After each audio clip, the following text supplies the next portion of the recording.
Okay guys, let's start looking at its interior. First of all, wind down the... Ooh, can you hear that?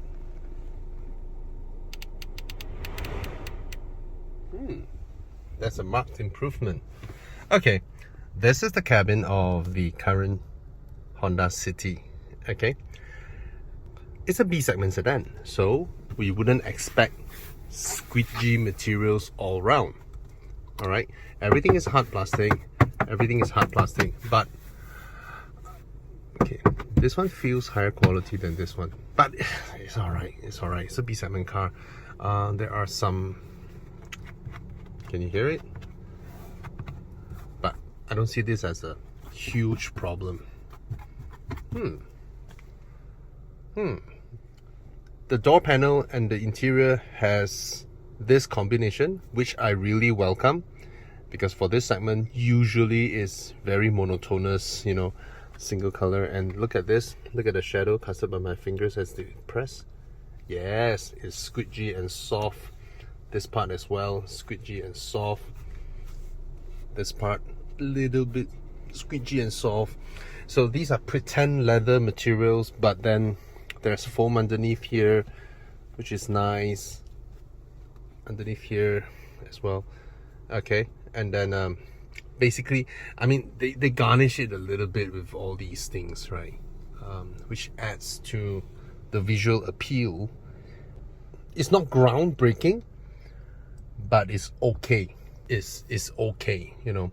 It serves its purpose. Everything is where it should be, you know. The dials are clear, the information is clear. I was expecting the start-stop button to be here, but it's all right. It's just about getting used to. It's okay. It's good placement, and the vents all feel well built. I mean, it's a Honda fit and finish is all right. It's well built and it's very comfortable. I like the full length armrest over here. I like the fact that I can put smart tags, I can put touch and go, I can put my wallet over here. Automatic window is only on the driver's side, you know. And then the door bins. I mean, you can put a large bottle here. Again, why they close off this part? It's not like there's a speaker here or anything. In fact, there are no speakers over here or here. It's just here. So the placement of the speakers over here is all right, but this could have been opened up for better storage options. There's a little compartment here that you can put your stuffs. It's well built, you know. There's a stop whereby you over it and then it will just snap close. Okay, traction control. This is not the high spec City, but I always believe that buying cars of this segment, you don't need to splurge all your money to get the highest spec, you know. And in fact, this car is very zippy, very lightweight, easy to drive around. I don't see a need for having the turbocharged engine as well. Okay, there are paddle shifters, simulated gears, and the buttons, they all feel all right, you know. Oops, they all feel all right, you know. The qualities all feel okay. Now the steering wheel spoke is very nice.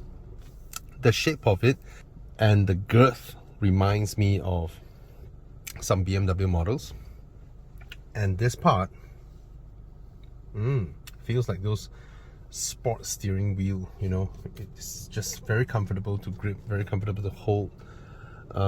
It's very nice, the size of the steering wheel as well, as opposed to the cabin space, and then the stitching of the leather, the finishing, all feels good. It feels good. It's a nice steering wheel to hold, to drive. And the stocks, you know, they feel quality as well. All this feels substantial. All right. Now, remember the previous City, they have everything touch sensitive, right? It's very good that they come back to these dials where we always use them, right? And it's nice. It's nice. I love seeing this. And here we have some indicators on rear seatbelt usage and all that. So that's nice. Why are there three? Oh, all three. Okay.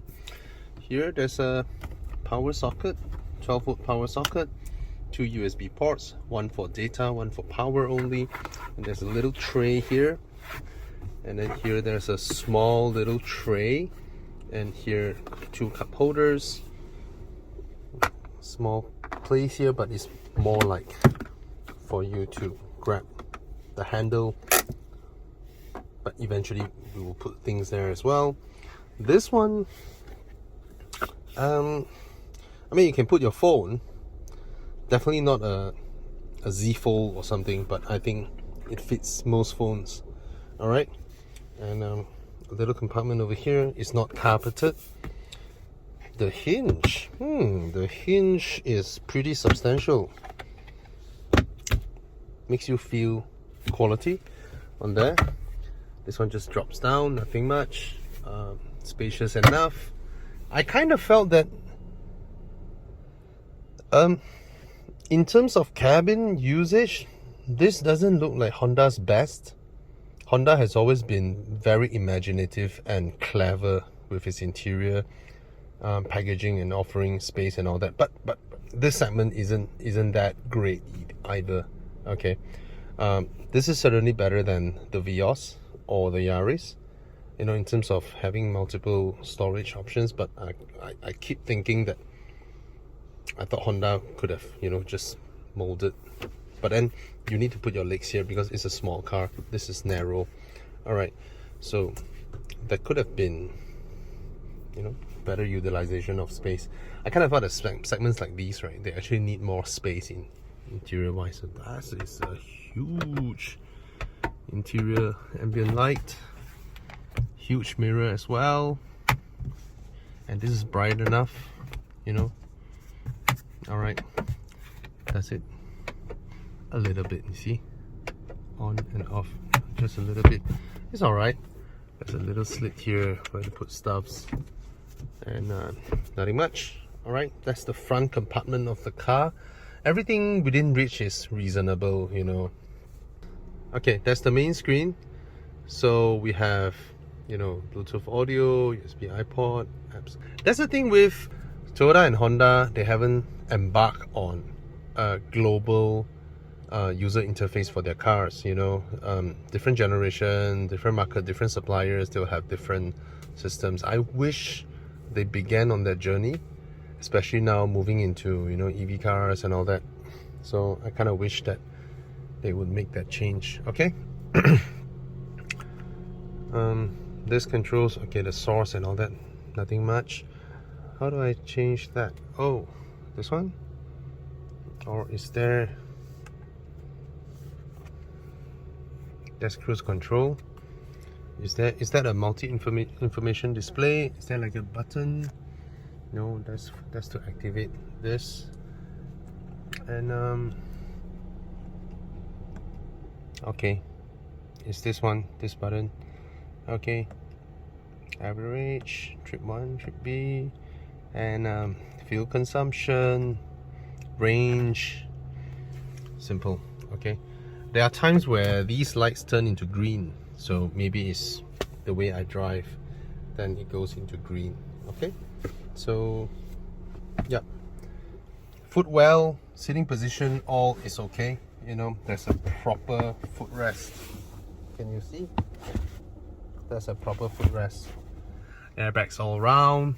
Okay, these are spring loaded, very nice. These are the basic kind of material for your headliner. The good thing about these type versus the textile and sponge foam type is that these will never droop over the years. All right, a little interior lighting over here. Wait, okay, there's a little bit of lag there. Okay, let's go to the rear seats. That's my sitting position. The headrest design is interesting. It looks like it has been, you know, looks like you can move them, but I'm not sure if I can. Now there are rear aircon vents over here, 2 12-volt socket power outlets there, and look at the amount of space I have behind here. All right, I'm size 11.5 feet. I'm 5'11".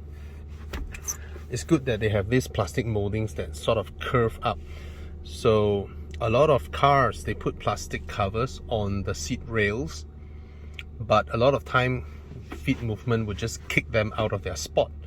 So by making them slanted and curve up, your feet wouldn't kick them as opposed to, you know, just slide up. And I think that's clever. Okay, there's a small tunnel here, even though I don't think there's a four-wheel drive version or whatever, but sometimes you need certain parts of the undercarriage steel or the sheet metal needs to be curved to provide strength for the car. Okay, so I believe that that's what it does.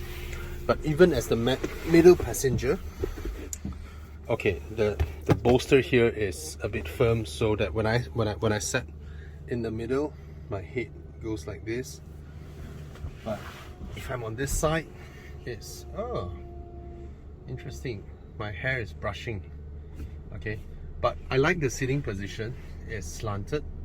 It's a bit slanted, so it's comfortable. In fact, pretty comfortable. I would have expected my feet to be able to go right under the seat, but I couldn't. Maybe, yeah, my seat has been lowered, but nevertheless, it's okay. Not as I expected to be extremely cavernous, you know, but I like that the floor has a little bit slanted up so that the sitting position behind here is pretty comfortable. And there's an armrest. Okay, so now there's an armrest. That's pretty good. So you can see my body is comfortable. I'm resting my feet on this sort of plushy extended armrest for my thighs and for my hands, and the headrest is comfortable. A lot of European cars, right, they screw this up. You know, they put like a really hard L-shaped cushion that bulges onto the back of your neck, and then you need to push them up, and then it impedes into driver visibility. But I think Honda, basically the Japanese, are always better when it comes to interior space utilization and optimization. Alright, and Honda is one of the best. Okay, armrest is lengthy enough, comfortable. There's a little cup holder here, but they could have molded it to have, you know, for the kids to put their phones or whatever. But then you have this space, you have this, and then you have this as well. Visibility is alright. I'm not visibly sitting taller than the front passengers. I kind of felt that they are of the same height, right? You can see that.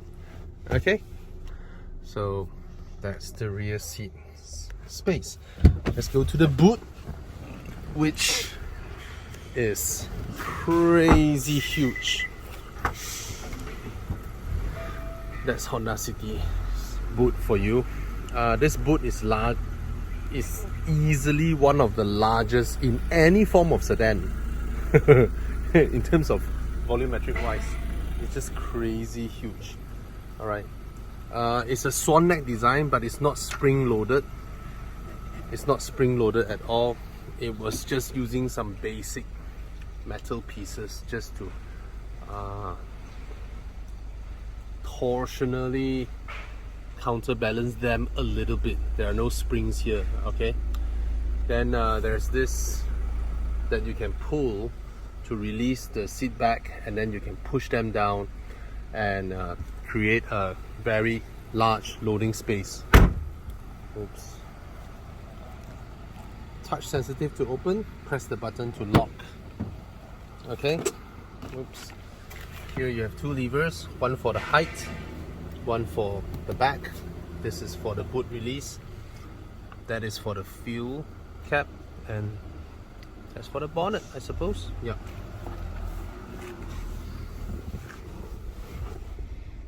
Interesting.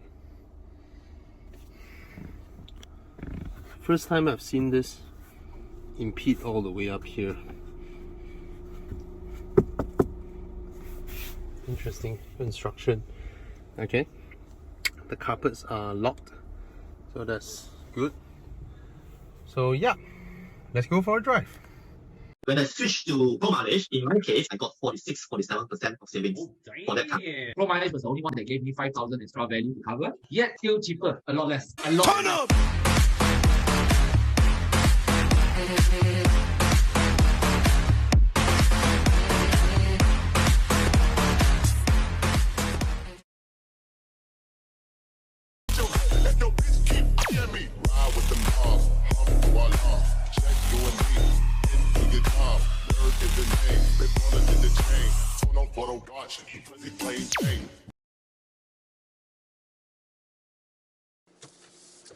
Alright, let's go for a drive. This should be the 1.5 liter engine, right? Definitely not a turbo. It's a Honda, usually it's a CVT. You know, I always wondered why people who drive these cars, they tend to zip around and they don't drive at too slow a speed. I think I sort of realized or understand or remembered, you know, either way, is that these cars are just so easy to drive. They just feel like no frills kind of car, you know. You just get on with it, and then you just don't care about much, and then you just zip your way. Yes, you hear the engine, yes, you hear the transmission, but these kind of cars, right? I mean, speed bumps, no problem. Slow speed, no problem. High speed, no problem. Braking doesn't jerk or whatever. It's just so easy to drive. Visibility is excellent. The brakes are good. Suspension is good. I'm always amazed that they don't need like really high-tech suspension or expensive brake stuffs and all that, but everything just works fine. And I think that's the objective of this type of car, you know. It gives you everything you need and nothing more, nothing less, you know. Of course, being Honda, there's more, you see. You have this, and then now you have a little dash cam. It's not clumsy. The car isn't clumsy at all. You know? Look at that. You start accelerating, it just goes. Yes, you hear the sound. You hear more sound. That's why I like CVT sometimes. They just accelerate. They don't waste any time shifting gears. Even though there are simulated gears here, just to give us that familiar feeling. But I think we're all very happy with the CVT gearboxes out of Honda and Toyota now. They are really good. And unlike the 2004 CT, where notorious for the CVT breaking down, you know, expensive replacement costs, things like that no longer exist. I mean, these cars are good. They last, and they're fuel efficient, and they have strong resale value. Yeah. But they're not cheap now, right? The top spec, is it called the RS or something? It's like 100,000. And these boys are like anywhere from the end of the 80s to 90s, you know. These are not cheap cars, but they're well built. They're very, very practical. You get everything you need. Basically, nothing in the car feels like it's cheapened up. It's an honest car, if I may say. But the thing is this. I want to say the Beza, but no, the Beza is clumsy and it's not comfortable. This is comfortable. Front or back is comfortable. You don't feel the kind of the busy ride coming out from usual torsion beam suspension cars. You know, the whole thing is well built. That's why they sell. It doesn't feel as sporty to drive as the Vios or Yaris is tidy, right? It's tidy the way it drives, and there's a certain weight to the steering wheel, so it gives you that sensation that you're driving a larger car, especially when you're steering. Is the linearity of when you turn the wheel, you know, it's not like it's like crazy lightweight or shakes and rattles when you go over uneven roads and all that, you know, the rattling in through your steering rack and all that. Okay, maybe there's no steering rack now, you know, but basically it's still connected, right? So yeah, that part feels like a bigger car, and I really appreciate the suspension. See, it's nice, settles quickly, handles well, decent. And is it a handsome looking car? Now, Honda gave it a very handsome looking headlamp and a very handsome looking tail lamp. Alright, but I kind of felt that Toyota did more to the Vios in hiding the proportions of a car, of these type of cars, as opposed to City. City still has that bulgy look to it, you know, especially the glass house, the roof, and then the window, the windshield, and all that. Right? There's still this bulky look to it, but that's not too much of a concern, because all you care is the car that you're buying. Is it reliable? Is it fuel efficient? Is it practical? Is it functional? Is there a lot of room, a lot of space in the car despite the price? Yes, it ticks all of these boxes. Alright, and it's easy to drive. Really, no frills. Really, no frills. Okay. I don't expect it to have exceptionally good soundproofing because of the segment of the car, the price of the car, you know.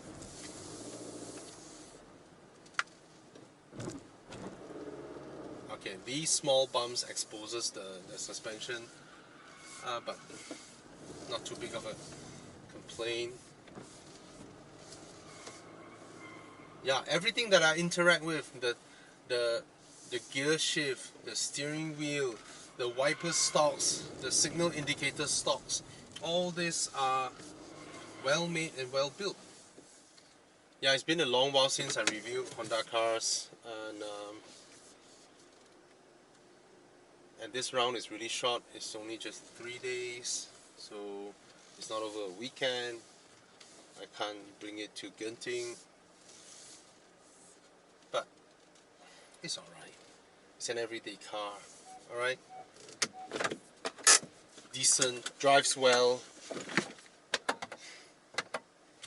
has everything you need. So if you wanted a car that can bring your family around, go back hometowns, do your everyday tasks, everyday chores, ferry people around, carry a lot of luggage, go KIA, pick up friends, it's COVID time, you know, with a lot of luggage at the back.